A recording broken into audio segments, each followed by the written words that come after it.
Ito pa ang nagkalain-laing mga rescue group.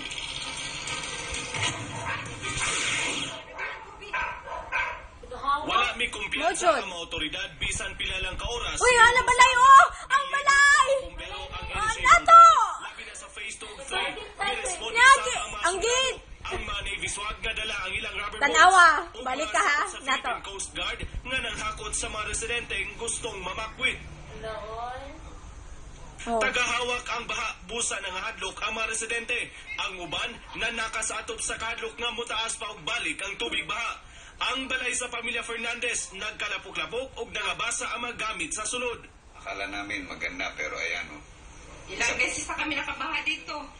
Siguro 3 or Or na. 4 times.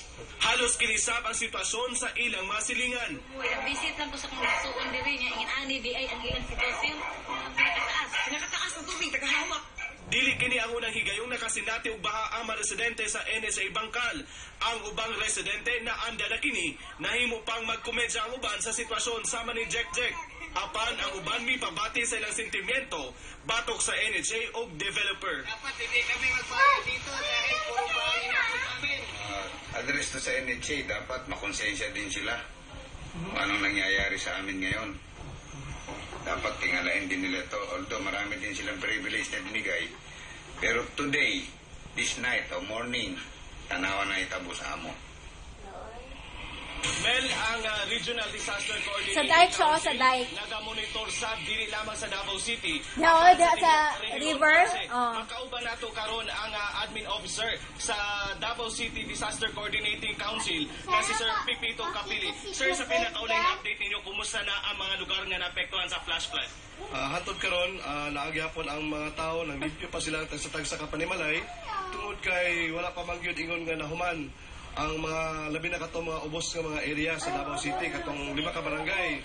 Pero ang uban halos nakabalik na gyud sila tagsa Kapanimalay, nagapadayon na lang po ato ang relief operations ining mga lugara.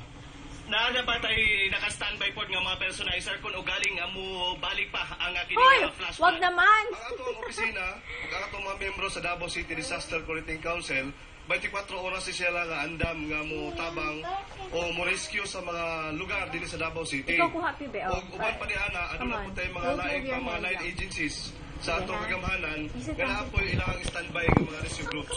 Unsay advice nato sa mga residente sir nga Ang nanguyo kamay mo sa daplin sa likod. sapa?